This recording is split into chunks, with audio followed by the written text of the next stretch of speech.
রাত 10টায় গণরুমে যেতে প্রত্যেক দিন বাধ্য করা হতো। সেই গণরুম কখন শেষ হতো তার কোনো নির্দিষ্ট সময় ছিল না। রাত 12টা, 2টা, 3টা, এমনকি ভোর পর্যন্ত ফজরের আজান ওই গণরুমে, ওই গেস্ট রুমে হয়েছে, এমন অসংখ্য ইতিহাস রয়েছে। আবরার ফাহাদ, এই একটি নাম যখন আমরা উচ্চারণ করি, এখনো 5 বছর পরে এসেও আমাদের শরীর শিউরে ওঠে। আমাদের চোখের সামনে সেদিনের সেই ছবিগুলো, যেদিন আমাদের অন্যতম সহযোদ্ধা নাহিদ ইসলামের গায়ে এই 24-এর অভ্যুত্থানের যে আঘাতগুলো, দাগগুলো দেখেছিলাম, সেদিন প্রথম যে চেহারাটি চোখের সামনে ভেসে উঠেছিল সেটি হচ্ছে আবরার ফাহাদ। বিগত 16 বছরে ফ্যাসিস্ট আওয়ামী লীগ সরকার এই বাংলাদেশে কিভাবে ছাত্রলীগকে দিয়ে, যুবলীগকে দিয়ে আর আওয়ামী লীগকে দিয়ে, কিংবা নাম না জানা এরকম অসংখ্য লীগকে দিয়ে এদেশের মানুষকে শোষণ করেছে, নিপীড়ন করেছে, অত্যাচার করেছে, ক্ষমতার অপব্যবহার করেছে, তার প্রত্যেকটি যে উজ্জ্বল দৃষ্টান্ত, সেই দৃষ্টান্তের প্রতীক হচ্ছে আবরার ফাহাদ। আমরা বুয়েটে এমন অসংখ্য নির্যাতনের কথা শুনি। যখন থেকে আমরা এই আবরার ফাহাদকে হারিয়েছি, তখন থেকে এই চিত্রগুলো, গল্পগুলো ওই বুয়েটে ছাত্রলীগ নিষিদ্ধের একটি প্রক্রিয়ার মধ্য দিয়ে আমরা বিভিন্নভাবে শুনতে থাকি। কিন্তু তার পাশের এই ক্যাম্পাস, এই ঢাকা বিশ্ববিদ্যালয়, তার পূর্বে কিংবা তারপরে এই ছাত্র জনতার অভ্যুত্থানের পূর্বের দিন পর্যন্ত যে গেস্ট রুমগুলো হতো, প্রোগ্রামগুলো হতো, গণরুমগুলো হতো, তার প্রত্যেকটি প্রক্রিয়া ছিল এক একটি আবরার ফাহাদকে বিভিন্ন প্রক্রিয়া নির্যাতন করার, নিপীড়ন করার এক একটি প্রক্রিয়া। আজকে ঢাকা বিশ্ববিদ্যালয়ের ছেলেদের যে হলগুলোতে প্রথম বর্ষে শিক্ষার্থীরা সিট পাচ্ছে, সেই হলগুলোতে এক প্রকার কৃত্রিম সিট সংকট তৈরি করে 3 বছর আমাদেরকে গণরুমে থাকতে বাধ্য করা হয়েছে।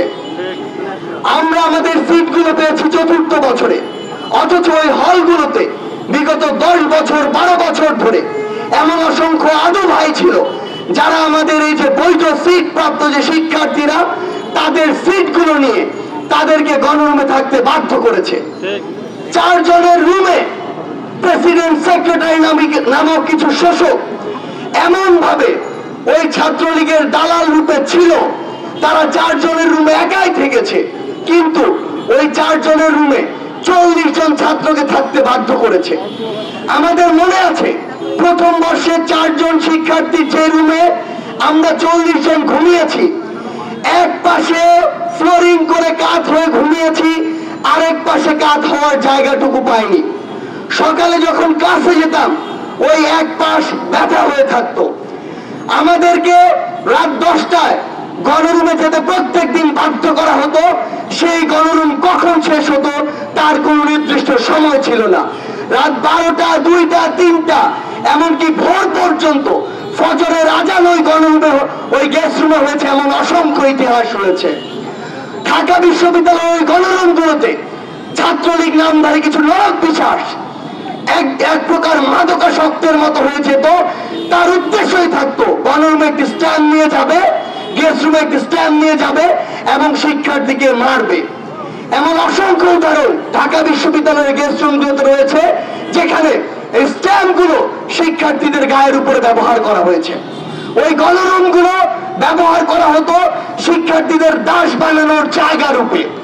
ওই গণরুমগুলোতে 40 জন এই কারণে রাখা হতো যেন একসাথে তাদেরকে ওইখান থেকে ছাত্রলীগের, আওয়ামী লীগের দালালি করার প্রোগ্রামগুলোতে নিয়ে যেতে পারে। এই যে বিষয়গুলো, এই যে কালচারগুলো, এই যে চর্চাগুলো, আমার সামনে আপনারা যারা রয়েছেন, এই প্রান্তে যারা রয়েছে, অসংখ্য বাধার মধ্যে বলার চেষ্টা করা হলেও আমরা ঠিক মতো বলতে পারিনি। কিন্তু এখন সময় এসেছে, এই যে অসংখ্য জীবন দেওয়ার বিনিময়, আমার ভাই, আমাদের ভাই শহীদ আবরারের জীবনের বিনিময় এই বাংলাদেশে ছাত্র জনতার অভ্যুত্থানের পরবর্তী নতুন একটি সময় এসেছে। এই সময় আপনাদের এই যে কথাগুলো, এই যে অত্যাচার, নিপীড়নগুলো, এগুলো তুলে ধরতে হবে, ডকুমেন্ট করতে হবে, যেন ফ্যাসিস্ট হাসিনা এবং তার দোসররা পরবর্তীতে বাংলাদেশে তার ওই যে ফ্যাসিবাদ, তার ওই যে রাজনীতি, অপরাজনীতি, অপসংস্কৃতি এই বাংলাদেশের ইতিহাসে সেগুলোর যেন আর কোনোদিন স্থান না পায়। শহীদ আবরার ভাই সহ আমাদের সকল শহীদ ভাইয়ের বিচার এই বাংলাদেশে যেন অতি দ্রুততম সময়ে বাস্তবায়ন হয়।